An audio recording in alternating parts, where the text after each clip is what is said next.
بسم اللہ الرحمن الرحیم۔ السلام علیکم پیارے دوستو، آج جو ہم آپ کو دکھانے اور بتانے والے ہیں یہ بہت ہی عجیب واقعہ ہے جس نے سب کو ششدر کر کے رکھ دیا۔ بھارت کا ایک ایسا گاؤں جہاں ہر عورت کو شادی سے پہلے پورے گاؤں کے سامنے ان کے ایک پوتر تالاب میں برہنہ نہانا پڑتا ہے، لیکن جب ایک مسلمان لڑکی برہنہ وہاں نہانے لگی تو اللہ کا ایسا معجزہ رونما ہوا کہ اس کے گاؤں کو اپنے اس رواج سے توبہ کرنی پڑی۔ اس واقعہ کو دیکھ کر آپ بھی دوستوں کانوں کو ہاتھ لگانے پر مجبور ہو جائیں گے، مگر آپ کو ہمارے ساتھ ویڈیو میں آخر تک جڑے رہنا ہوگا اور آگے بڑھنے سے پہلے کنفرم ضرور کر لیں کہ آپ نے ہمارا چینل عاقب کی کہانی سبسکرائب کر رکھا ہے۔ نہیں کیا تو فوری سبسکرائب کرتے ہوئے بیل آئیکن کو کلک کر دیجیے گا تاکہ ہماری آنے والی مزید ویڈیوز آپ تک بروقت پہنچتی رہیں۔ تو آئے آغاز کرتے ہیں آج کی اس دلچسپ افروز ویڈیو کا۔ دوستو، ہندوستان مختلف اقوام میں تقسیم ایسا ملک ہے جہاں معیشت کی ترقی کے ساتھ ساتھ آئی ٹی کی صنعت مضبوط ہوئی ہے اور ہر فرد کے ہاتھ میں موبائل فونز یا بڑی تعداد میں نوجوان انٹرنیٹ کی سہولت سے مستفید ہو رہے ہیں، مگر اس کے ساتھ متعدد ہندوستان کو اس وقت شرمندگی کا سامنا کرنا پڑتا ہے اور معاشرے کے عجیب و غریب رسم و رواج اور روایات ان کے راستے میں حائل ہو جاتی ہیں۔ ایسی رسومات جنہیں ہضم کرنا مشکل ہوتا ہے مگر وہ اس سے منہ نہیں موڑ سکتے۔ دوستو، ہندوستان کی ایک ایسی ہی عجیب و غریب ہندوستان کے نام پر کسی دھبے سے کم نہیں، ایسی ہی انوکھی رسم والے گاؤں کے بارے میں اور وہاں ہونے والے عجیب و غریب واقعے کے بارے میں آپ کو آج ہم بتانے والے ہیں۔ اور یہ واقعہ دوستو بھارتی ریاست اڑیسہ کے ضلع کینڈا کے ایک ہانگ والے گاؤں میں پیش آئے۔ یہ گاؤں جہاں صدیوں سے ایک عجیب رسم چلی آ رہی ہے کہ جس لڑکی کی شادی ہونے والی ہو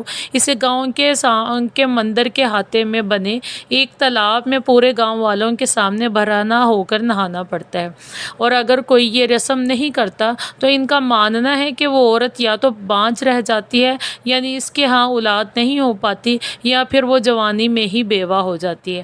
اس لیے یہ رسم وہ اپنے دیوتاؤں کو خوش کرنے کے لیے کرتے ہیں، اور یہ رواج دیوتا سے منسلک کر کے لڑکی کو سب کے سامنے برہنہ دکھانا بھی لازم کرا۔ یعنی دوستو آج بھی یہاں ایسی رسومات ہیں جن سے انسانیت ہی شرمندہ ہو جائے۔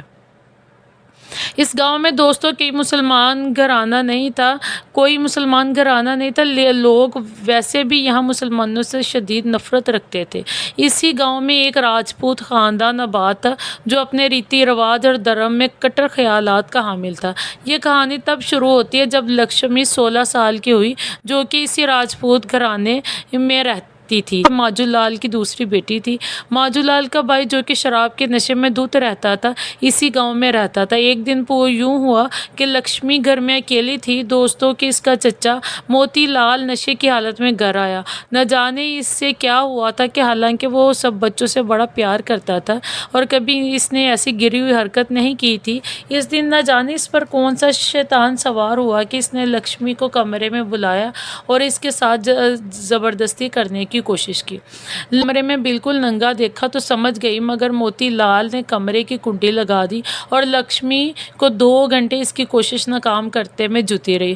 چیختی چلاتی کپڑے اس کے جگہ جگہ سے پھٹ چکے تھے، مگر اس نے موتی لال کو کامیاب نہیں ہونے دیا، اور پھر موتی لال بے ہوش ہو گیا، اور نشے میں تو وہ پہلے ہی تھا۔ لکشمی اپنے چچا سے اپنی عزت بچانے میں کامیاب ہو گئی، کمرے سے باہر آئی۔ دوسرے کمرے سے اس نے خود کو چادر میں لپیٹا، ماں کا پرس ملا جس میں 5000 کے قریب اس کو رقم مل گئی۔ اس نے وہ پیسے لیے اور اس گھر سے بھاگ گئی۔ اسے اپنے لوگوں سے، اپنے دھرم کے ریتی رواج سے ایک دم سے شدید نفرت محسوس ہو رہی تھی۔ گھر میں کسی کو اگر یہ بتاتی تو کوئی اس کی بات پر یقین نہ کرتا اور الٹا اسے ہی مار پڑتی۔ پولیس میں جاتی تو بھی اس کی اور اس کے گھر والوں کی رسوائی ہوتی، اس لیے اس نے گھر سے بھاگنے میں ہی عافیت سمجھی۔ بس سوچتی رہی، روتی رہی، جب ایک شہر میں رکی تو وہ اتر گئی۔ رات کا وقت تھا، وہ کہاں جاتی، قریب ہی ایک مسجد دکھائی دی، وہاں چلی گئی۔ مولانا صاحب ایک شخص تھے، انہوں نے اپنی بیوی سے اس لڑکی کو ملوایا اور اس کو پناہ دے دی۔ مولانا صاحب کی بیوی کو لکشمی نے سارا احوال سنایا۔ انہوں نے کہا، بیٹا تم محفوظ ہاتھوں میں ہو، اسی کو اپنا گھر سمجھو، جب بھی واپس جانا ہو چلی جانا، مگر ابھی یہیں رہو۔ لکشمی کو وہ گھر اور ان لوگوں کا پیار بہت متاثر کن لگا۔ اسے یاد آیا کہ اس کا گھرانہ مسلمانوں سے کتنی نفرت رکھتا ہے۔ اسے اپنے گھرانے، گاؤں اور ریتی رواج سے شدید نفرت محسوس ہو رہی تھی۔ اس نے فیصلہ کیا کہ وہ اپنے گھر والوں کو سزا دے گی اور مسلمان ہو جائے گی۔ اس سے مسلمان ہونے کی خواہش کا اظہار مولانا صاحب سے کیا تو وہ ہنسنے لگے، کہنے لگے بیٹی غصے میں بنا سوچے سمجھے اسلام قبول کیسے کر سکتی ہو؟ ہاں، مولانا صاحب کی بیوی نے بھی اس کو سمجھایا اور چند کتابیں اس کو پڑھنے کو دی۔ لکشمی فیصلہ تو غصے میں کر چکی تھی، پر جب اس نے اسلام کو باقاعدہ پڑھنا شروع کیا تو وہ بہت متاثر ہوئی۔ اس نے دل سے غصے کو نکالا اور چچا کو معاف کر دیا اور گھر والوں سمیت اپنے چچا کی ہدایت کے لیے اللہ کی بارگاہ میں دعا فرمائی اور مولانا صاحب نے اسے کلمہ پڑھا دیا اور اس کا نام فاطمہ رکھ دیا۔ اسلام کو پڑھنے کے بعد اس کو اپنی فکر تو بھول گئی، گھر والوں اور گاؤں کے لوگوں کی فکر نے آن گھیرا۔ اگر انہوں نے ہدایت نہ پائی اور ایسے ہی جہالت ہی میں مر گئے تو وہ سب برباد ہو جائیں گے۔ تبھی اس نے فیصلہ کیا کہ وہ واپس اپنے گھر جائے گی اور انہیں اسلام کی طرف راغب کرے گی۔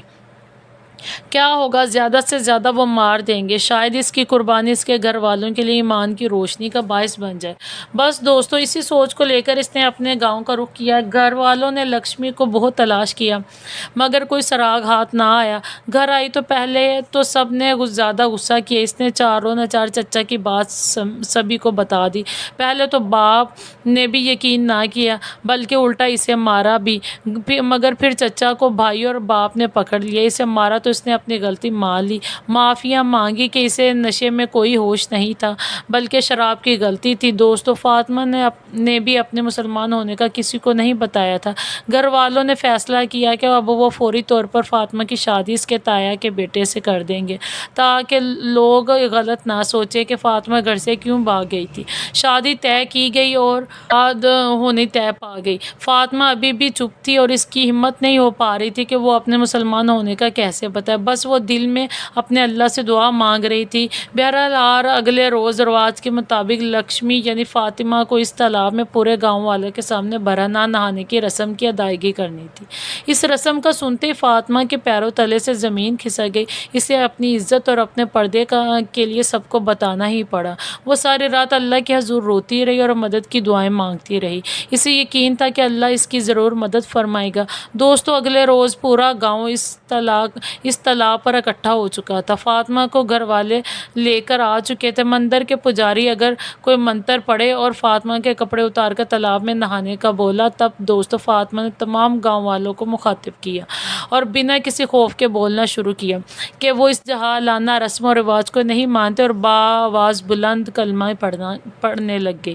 وہ مسلمان ہو چکی ہے اور ان سب کو بھی توحید کی دعوت دیتی ہے۔ مجمع میں یہ سن کر لوگ غصے سے چلانے لگے۔ فاطمہ کے باپ اور بھائی نے آ کر اس کے منہ پر تھپڑ مارے کہ یہ کیا تم ہماری عزت کا جنازہ نکالنے پر تلی ہو؟ پجاری نے کہا کہ تمہاری بیٹی اچھوت ہو چکی ہے، اس کو سزا دی جائے گی اور یہیں اسی جگہ اس کو زندہ جلا دیا جائے گا۔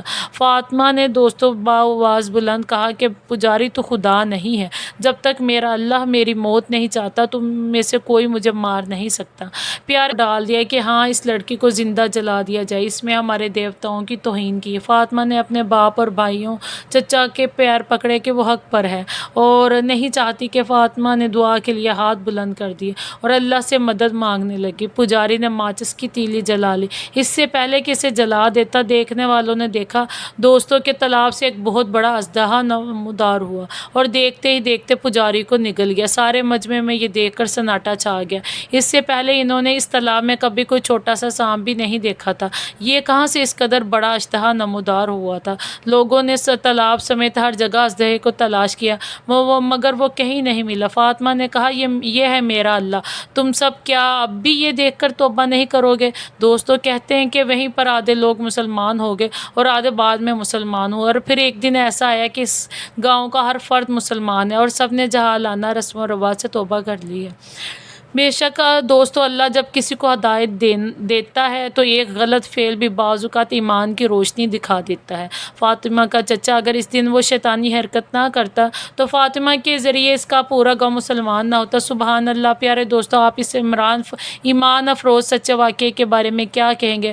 کمنٹ میں اپنی رائے ضرور دیجیے گا، اور اگر ویڈیو پسند آئی ہے تو اسے زیادہ سے زیادہ لائک شیئر کریں، اور جاتے جاتے ایک بار پھر کنفرم کر لیجئے کہ آپ نے ہمارا چینل عاقب کی کہانی سبسکرائب کر رکھا ہے۔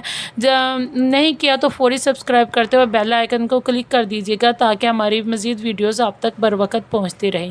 اپنا بہت خیال رکھیے گا، اور ان کا بھی جن کا کوئی خیال نہیں رکھتا۔ آنے والی ویڈیوز میں دوبارہ آپ سے ملاقات ہوگی، تب تک کے لیے اللہ نگہبان۔